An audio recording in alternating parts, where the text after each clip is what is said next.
Have you missed me? We are on chapter 95. Listen, I have been so lazy since I got back from SAR. Like, I literally got back from SAR maybe a week ago. I was away for 2 weeks. I've just been catching up with my kids. And I literally just went back to the gym today. So, and it's hot. And I just can't be fucked. But we are on chapter 95. Alright, this is the story of my first ever relationship and how I found out my boyfriend really just wanted a boyfriend. Bye. I met this guy back in December and we followed each other on TikTok. I was a biatch to him at first because I was reading his humor so wrong and couldn't pick up on the fact that he was trying to joke with me. So he was dry. Anyways, we fell into a relationship. There were red flags in the beginning, but as you know, we love to ignore those. Yes, we do. At this point, he had told me he was a year younger than me. His mum passed away, and later in Feb, his dad passed away. Fast forward to May, I was on my way home from work, and one of my girls sends me a TikTok from an account I had never seen. And guess who owned the TikTok account? Yep, my boyfriend. I called him and confronted him and cussed him out. He was living a whole nother life, or really his actual life. I found out that he was actually 30, and the biggest bomb was that he was actually bisexual. Now, don't get me wrong, I have nothing against the LGBTQ community, but you would think that it would be nice to let someone know that you also like sleeping with lahors. Wouldn't that be nice to know? Another thing is, when we would speak on the phone, he sounded like he was from Australia, but on TikTok, he sounds like a whole nother person, like someone straight out of the islands. The math is giving biology. The months that followed were some of the worst times I've ever had. I have never cried so much or felt so drained and lied to. He was so sensitive about everything.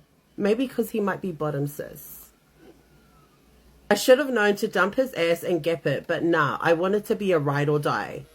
So were you doing the riding or? I wasted time, energy, love, and money. I'm so mad to say I spent on this bitch. The kicker in this whole story, the kicker? Him sleeping with other men is not a kicker? Is I ended up finding out that his mum is still very much alive. And guess what? He now identifies as being gay. We aren't together anymore, and when I confronted him about everything after the breakup, he confessed to everything. And girl, I felt bamboozled, and he begged me not to tell his family. Like I would waste my time. So I'm telling the world. Moral of my story is don't settle. Ever. And do your research when it comes to men that try and court you. Okay, Bridgerton. Next one. When I was 7 years old, I had this really big crush on my sister's boyfriend. Let's call him Chris. 7 years old? If Moipi was a person. My sister and Chris didn't think much of it because I was still little. As I got older, my crush for Chris was going away. Fast forward, I'm 21 and my sister and Chris and all their friends were outside drinking.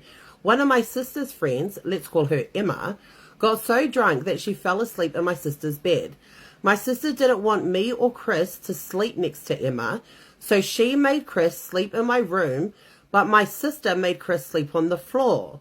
Why didn't your sister sleep at Chris's house or in the lounge? That night while I was getting ready to go sleep, Chris got up onto my bed and was asking me if I still had a crush on him.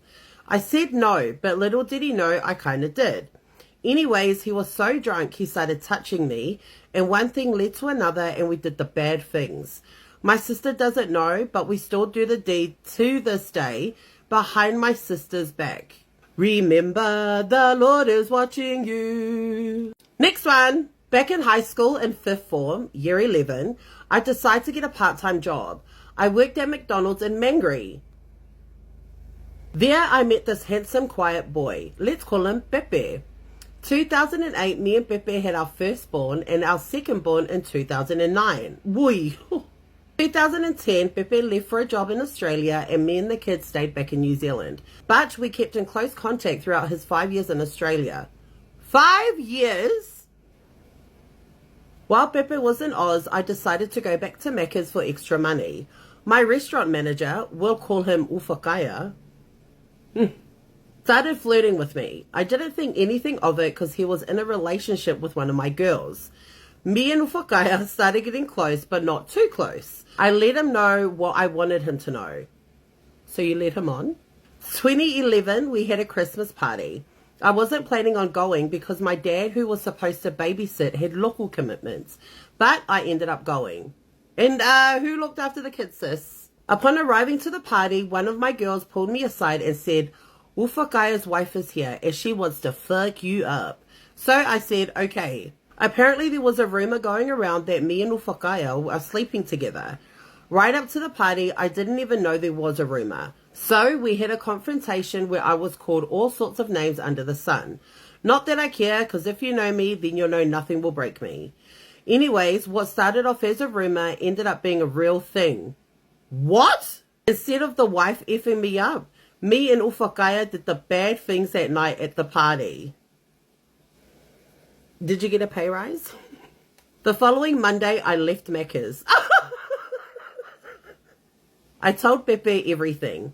He moved back to New Zealand in 2014 and we now have 5 gorgeous kids. I never saw Ufakaya again or his wife, but I do know they divorced after that Christmas party. Okay, boo boo kitty.